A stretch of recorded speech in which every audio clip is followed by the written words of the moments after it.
Class 11 मैंने आप सभी को कहा था राजस्थान की रजत बूंदें, जो कि हमारे पूरक पुस्तक से लिया गया है, उस पाठ को पढ़ने के लिए, जिसके रचनाकार है अनुपम मिश्र जी।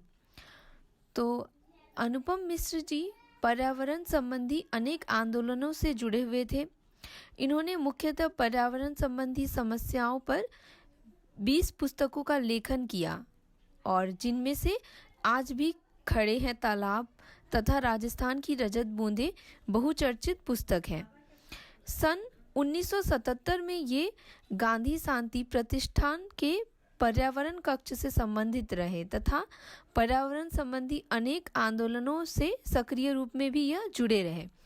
इसके साथ ही इन्होंने लोगों को जागरूक करने की मुहिम चलाकर पर्यावरण संबंधी अनेक सजगता का परिचय दिया है। और इस पाठ को हम जो पढ़ने जा रहे हैं, इस पाठ के द्वारा भी उन्होंने समाज को जागरूक बनाने का प्रयास किया है और जो पर्यावरण संबंधी जो समस्या है उसे भी दिखाने का प्रयास किया है।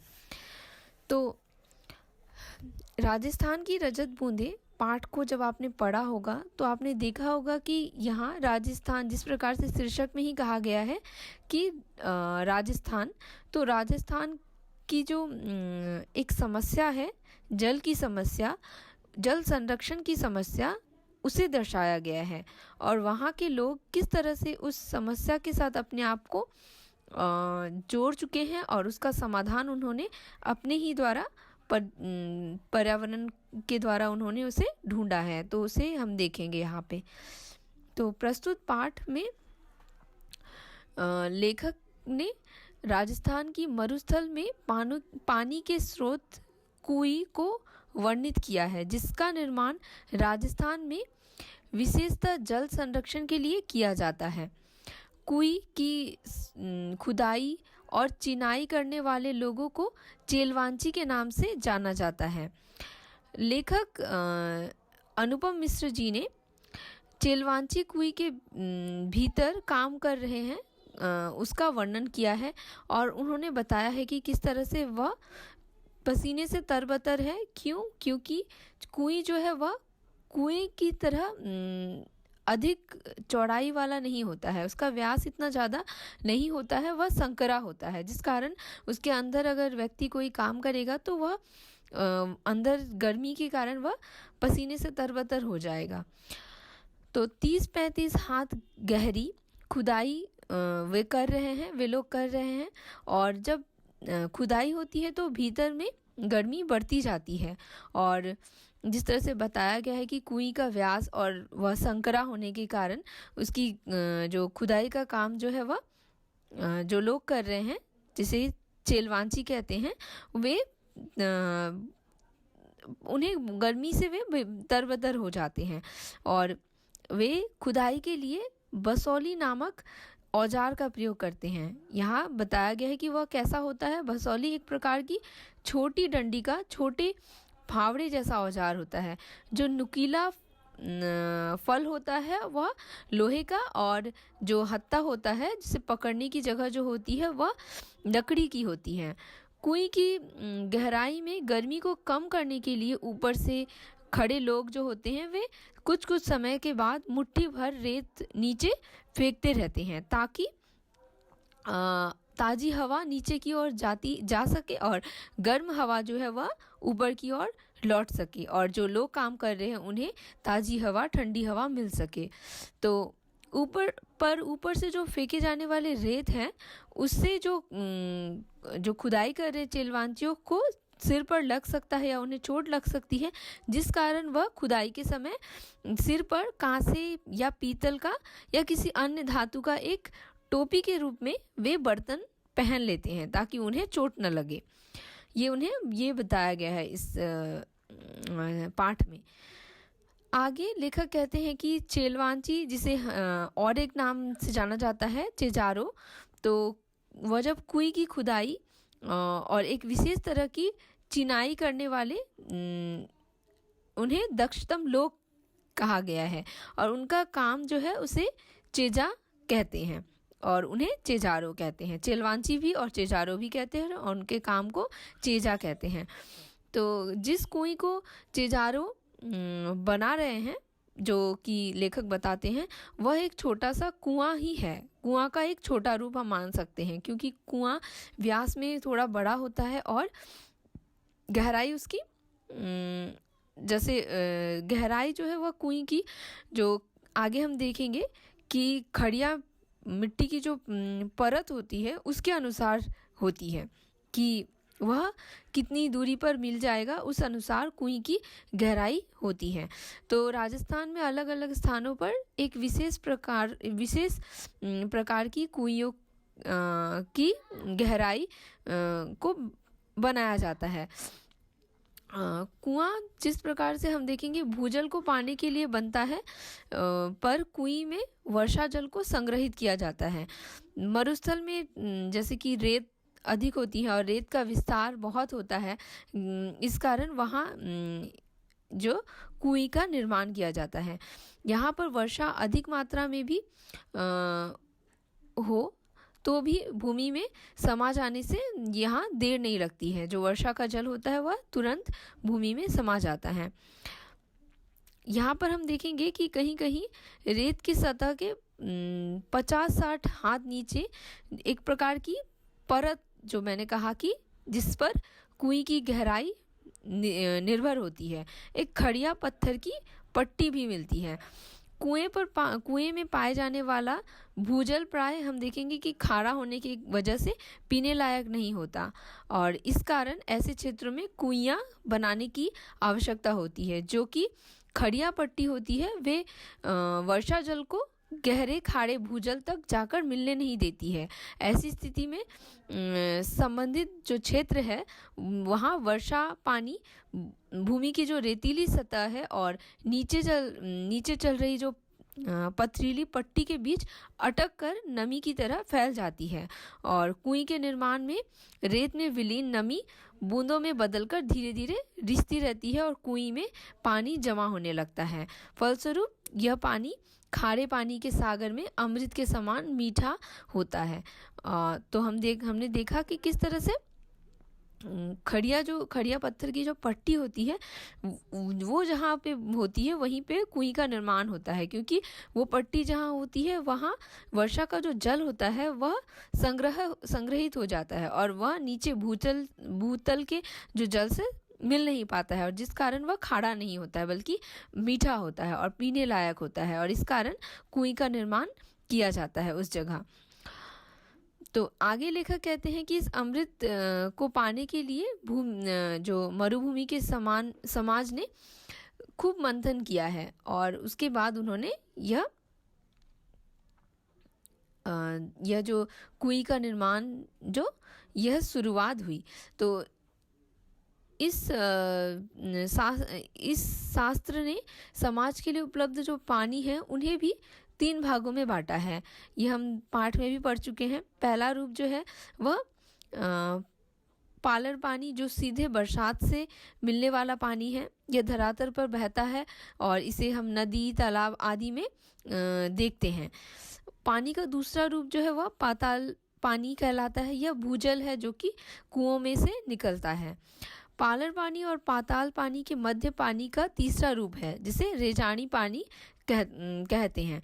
धरातल से जो नीचे उतरा लेकिन पाताल में न मिलकर, जैसे कि मैंने पहले भी कहा कि वह जो खड़िया पत्थर की जो पट्टी होती है जिस कारण वह वर्षा का जल जो है वह सीधा नीचे भूतल के जल से नहीं मिल पाता है, तो यह जो पानी होता है उसे रेजानी कहते हैं। तो वर्षा की मात्रा मापने में भी इंच या सेंटीमीटर नहीं बल्कि रेजा शब्द का उपयोग होता है, और इसीलिए इस पानी को हम रेजानी पानी कहते हैं।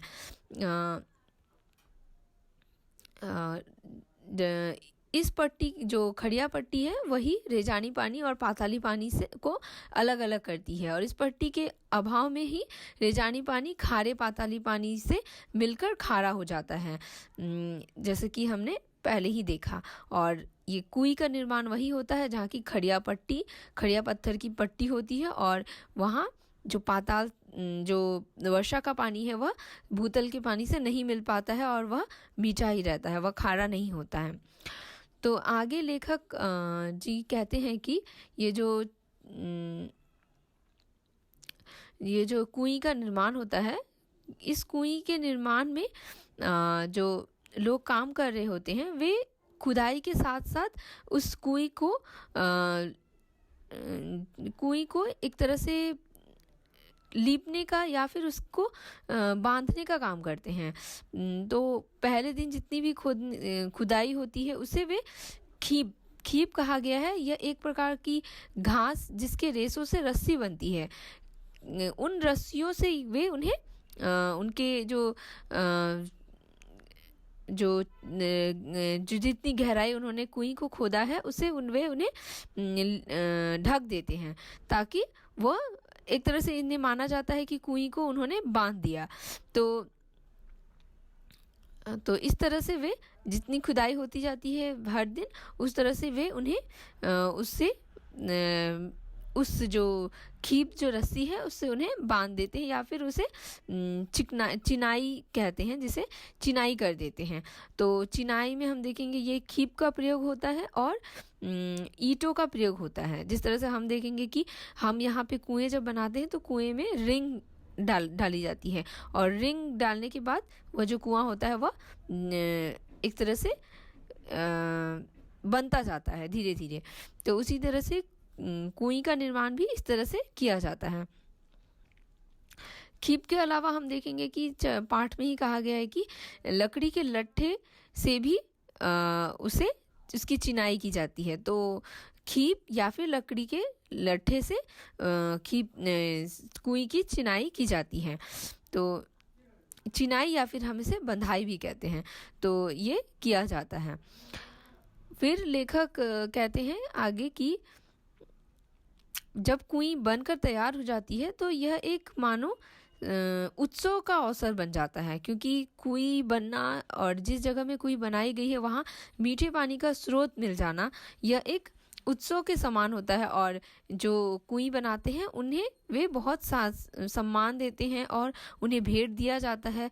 अगर किसी के घर में कोई तीज त्योहार विवाह जैसे मंगल अवसर है तो उन्हें बुलाया जाता है और उन्हें सम्मान देकर भेंट देकर उन्हें उनका सम्मान किया जाता है। तो ये जो मजदूर होते हैं जिन्होंने कुएं बनाई है ये उनके सम्मान के लिए वे ऐसा करते हैं। फिर आगे लेखक कहते हैं कि जो खड़िया पत्थर की पट्टी एक भाग से जो गुजरती है ज़मीन के अंदर से, यह हम देखेंगे हर जगह यह पट्टी जो है वह नहीं मिलती है, जिस कारण हर जगह कुएं का निर्माण नहीं होता है। और जहाँ एक कुएं का निर्माण होता है वहाँ हम देखेंगे कि जल्द ही किसी और कुएं के निर्माण के लिए इजाज़त भी नहीं मिलती है। जो एक कुएं का निर्माण होता है वही सार्वजनिक संपत्ति के रूप में प्रयोग में लाई जाती है। अगर वहाँ और एक कुएं का निर्माण होगा तो जल का विभाजन हो जाएगा, और जो जल हमें जितना मिल रहा है उससे हमें कम मिलेगा। तो इसलिए एक ही कुएं का निर्माण किया जाता है और उसे सार्वजनिक रूप से प्रयोग में लाया जाता है, और उसे ढकने के लिए किसी प्रकार के जैसे कि लकड़ी के बने ढक्कनों का प्रयोग करके उसे ढक कर रखा जाता है, ताकि उसका गलत प्रयोग या फिर कोई उसे गलत रूप में प्रयोग ना कर पाए। तो इस तरह से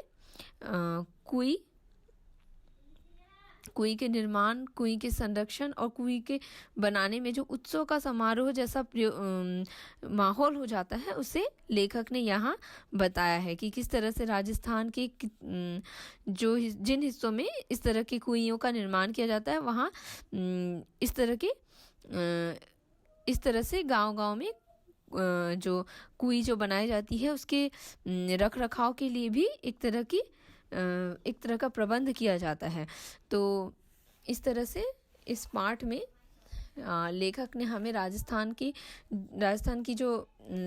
समाज में जो कुइयों का जो महत्व है उसे दिखाया गया है, और कुइयों को बनाने का तरीका, किस तरह से लोग उसे बनाते हैं और किस तरह से उन लोगों को कितना महत्व दिया जाता है, कितना सम्मान दिया जाता है इन कुइयों को बनाने के लिए।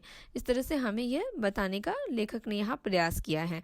तो इससे हमें एक तो यह भी पता चलता है कि राजस्थान के समाज के बारे में, वहाँ के पर्यावरण के बारे में, और हमें यह सीख भी मिलती है कि हम जहाँ पानी की इतनी कीमत है कि पानी मिल नहीं पा रहा है, पीने लायक पानी, मीठा पानी वहाँ मिल नहीं पाता है, जिस कारण उन्हें इतनी तकलीफ़ें करनी पड़ रही है, सहनी पड़ रही है।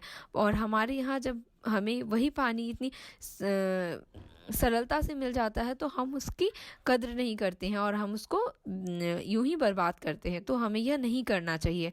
यह सीख भी लेखक हम लोगों को देना चाहते हैं और हमें भी पानी जैसे कीमती चीज़ों को संभाल कर और संरक्षित करके रखना चाहिए और उसका गलत प्रयोग नहीं करना चाहिए। यह सीख हमें इस पाठ के द्वारा हम देखेंगे हमें मिलती है। धन्यवाद।